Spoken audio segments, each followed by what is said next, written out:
jueves. Le damos la bienvenida al economista Germán de Agosto. Hoy es día de análisis económico. Pasamos de los datos de este informe de ONU a datos de CEPAL. Exactamente. Sí, hoy vamos a analizar justamente a partir del informe que publicó la Comisión Económica para América Latina. Vamos a repasar cuál es la situación actual, el contexto de la región y cuáles son las perspectivas. Bien. Y comenzamos simplemente caracterizando que de alguna manera estamos enfrentando como región un escenario complejo y esta es una de las características que complejizan la situación para adelante, que tiene que ver justamente con la caída en el precio de las materias primas. Básicamente nuestra región es exportadora de este tipo de productos, por ende la caída es uno de los factores que hacen a este escenario un poco más complejo, como también lo es el menor crecimiento de la economía mundial y como también lo es el menor crecimiento del comercio. De hecho, parte de este fenómeno, de esta caída en el precio de las materias primas, acá estamos observando la trayectoria del promedio de todos los precios, ya sea de alimentos, combustibles y ese tipo de consideraciones.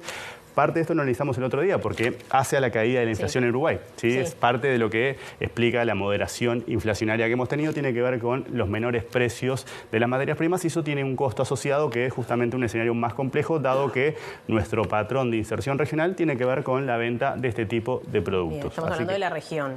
De la región en su conjunto, ¿sí? De América Latina y el Caribe. Bien. Si nosotros vamos una placa más, ahora vamos a ver cómo viene siendo. Acá tenemos dos partes, ¿sí? Simplemente acá lo que tenemos graficado, esto es en blanco, es la trayectoria del crecimiento regional. Ahí tenemos todos los países de América Latina. El último dato es 3,6%, fue lo que creció la región en su conjunto. Se ve claro el efecto que tuvo la pandemia, una caída del 6%. También se ve claro el rebote que tuvimos en el 2021, un crecimiento de 6%.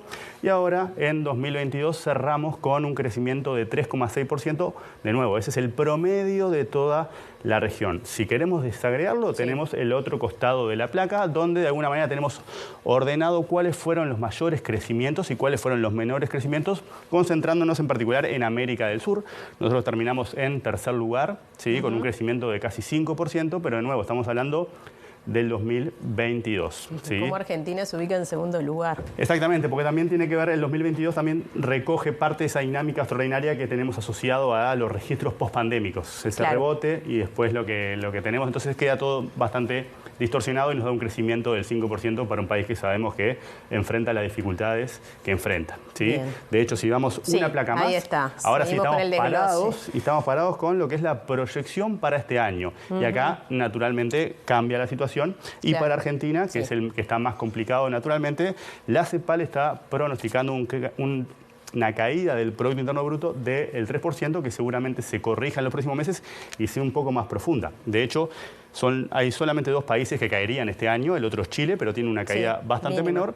Y luego el crecimiento regional vendría liderado por la dinámica de Paraguay, también tenemos Brasil, que crece un poquito menos, pero incide mucho por su tamaño naturalmente. Y nosotros quedamos con un crecimiento del 1%, que es lo que hoy están pronosticando las encuestas de analistas locales. Eso es una mirada regional de la CEPAL que coincide en este caso con la mirada local en torno al bajo crecimiento, que de hecho si lo ves, lo que está en verde son el crecimiento promedio para América del Sur, es decir, Uruguay crece por debajo del crecimiento promedio regional y en particular por debajo del crecimiento de América Latina en su conjunto. Y también cambia su posición con respecto a 2022. Totalmente. Parte de también haber traído la dinámica del 2022 es relevante porque se entiende de dónde parte este crecimiento. Muchas veces podemos tener un crecimiento muy bajo un año y lo que vemos el otro es un rebote, como puede pasar con Venezuela, por ejemplo, que viste que está en el segundo lugar.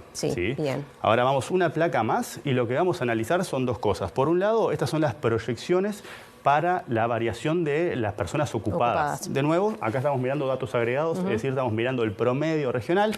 Tenemos un crecimiento muy importante del empleo en 2021, esperable, dado todo lo que se destruyó se había perdido en el 2020, o sea que ahí lo que vemos es el rebote también.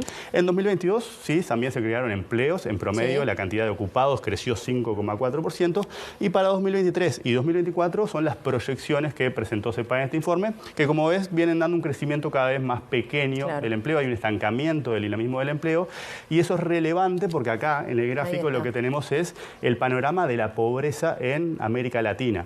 Básicamente tenemos varios años. Pero lo que tenemos el último dato cerrado, que es 2022, tenemos que la pobreza es del 32%, es decir, hay más de 200 millones de personas que están por debajo de la línea de pobreza y dada la situación en materia de empleo esperable, no es justamente esperable que esto se revierta hacia adelante. Un dato comparable a 2002, ¿no? Exactamente, sí. Si te fijas, logramos reducir a 162 millones en 2014, que fue cuando termina el ciclo extraordinario de crecimiento que experimentó la región. Ya en 2015 empiezan los problemas, pero después de ahí tenemos la pandemia y hoy nos deja una pobreza del 32% que en personas se expresa en estos datos, que son 200 millones de personas, y es un panorama que no cambiaría dadas las perspectivas que tenemos por el lado del mercado laboral.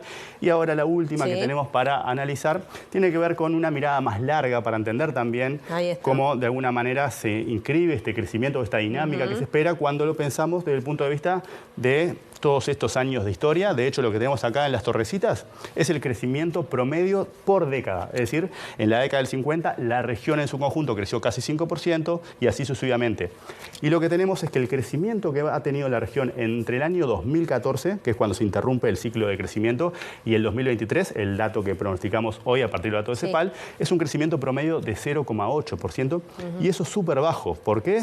Porque de alguna manera nosotros caracterizamos la década perdida de América Latina, que fue en los 80, y nos da un crecimiento del 2%. Es decir, el crecimiento que hemos tenido en los últimos 10 años es incluso más bajo del que tuvimos durante esa década que fue caracterizada como la década perdida para América Latina, lo cual supone que los desafíos no hacen más que incrementarse para la región en su conjunto. Una década llena de dictaduras en América Latina, por ejemplo. Es una década sumamente convulsionada de todo punto de vista social, económico, político, y de alguna manera acá estamos viendo solamente un costado, ¿sí? Pero para poner en perspectiva de alguna manera qué ha pasado estos últimos 10 años y el tema de cómo se puede llegar a corregir eso, dado las cifras que justamente estamos presentando prospectivamente. Bien, bueno, ojalá que se corrija, aunque las perspectivas próximas no son demasiado alentadoras en este sentido. No, aparte otra cosa que levanta el informe CEPAL tiene que ver con los efectos del cambio climático sobre la región, que de alguna manera no es una región que incide en las emisiones, pero sí es la región que sufre más justamente los impactos, y eso se va a materializar en un menor crecimiento todavía cuando pensamos en un horizonte temporal de varias décadas hacia adelante. Bien, bueno, muchas gracias, Germán. Nos vemos.